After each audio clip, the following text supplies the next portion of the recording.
Christ is risen. He is risen indeed. Alleluia.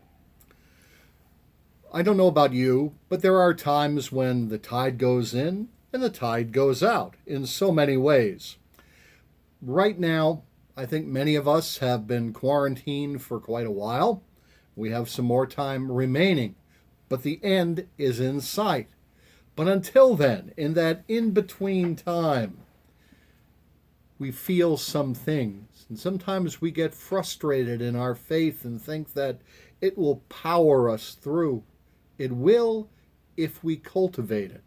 Most people have the idea of religion that somehow, as long as we've found it, we need nothing to worry about, but we need to cultivate it. I'm reminded of a great quote from Dorothy Parker. Dorothy Parker was a wit, a reviewer, a social critic in the 20s, 30s, 40s, 50s. She later left all of her money to Dr. King and the Congress of Racial Equality. There's a quote of hers that I always enjoy. "Oh, life is a glorious tale of song, a melody of extemporanea, and love's a thing that can never go wrong, and I am Marie of Romania." Sorry about that. Marie of Romania is, of course, the queen, a very influential person in the 1900s through the 30s.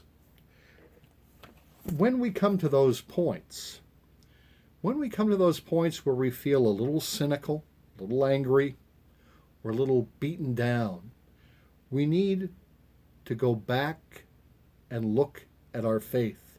And I think the best place to start is with the Psalms of Ascent. The Psalms of Ascent were psalms that were used to help the people as they went up to Jerusalem. Jerusalem is not an easy place to get to on foot. The hard basaltic rock splinters and pokes through your feet. The sun, the cold, the extremes of that climate can take a lot out of people. And in the almost annual pilgrimage to Jerusalem that the people of Israel went through, they would say these Psalms of Ascent to keep them going. I always recommend the 121st Psalm. "I lift mine eyes up to the hills, from whence does my help come? My help comes from the Lord who made the heavens of the earth." You can go on. You can find it.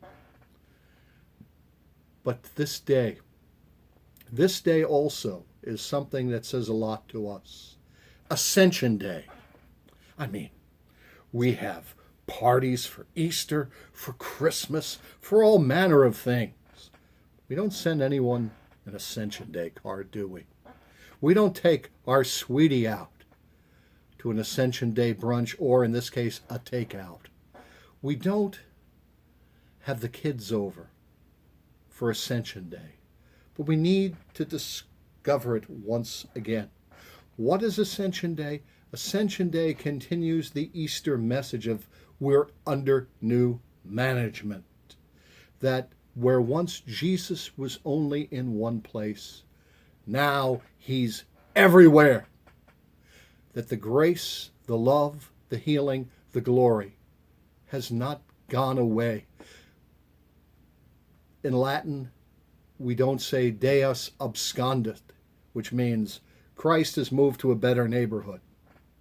We say Deus ascendit, which means Christ has ascended. Let me explain it, and I can think of no better explainer than Dr. Martin Luther. Luther lived in a time very much like our own. It was a time of violence. It was a time of plague. It was a time of uncertainty. All the advances that were coming along made the world, rather than secure, unsecure. The gunpowder that you could use to open minds also became the means of toppling the rulers. The printing press, which spread information, could also be used to spread propaganda, lies, and vileness.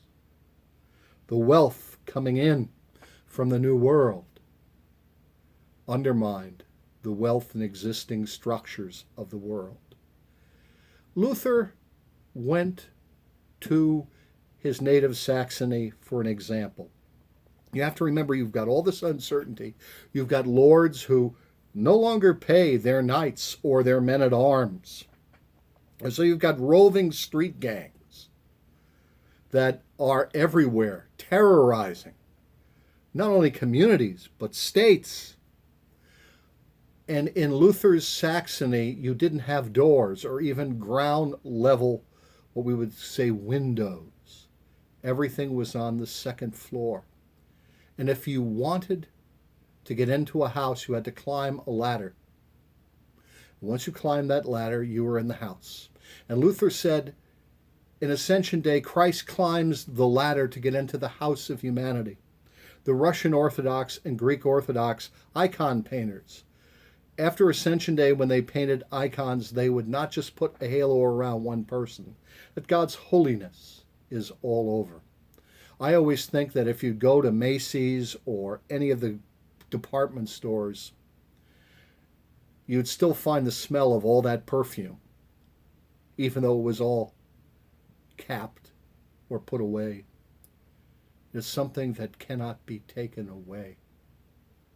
That the Christ who healed the blind man, that unstopped ears, that went to those mentally, physically, economically marginalized, and took them into his embrace, is the same Christ that is all over.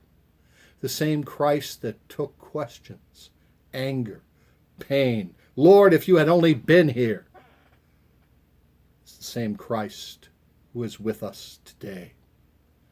Once, when I was on internship in Washington, D.C., had a bunch of the neighborhood kids in what we call junior church.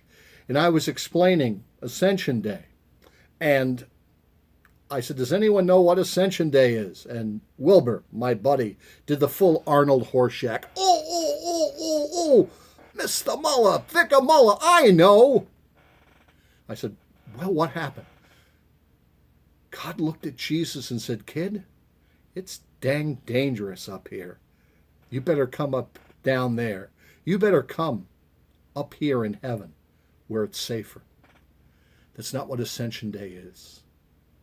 Christ comes into the danger zones where we've had it with each other, with ourselves, with the world, with whatever.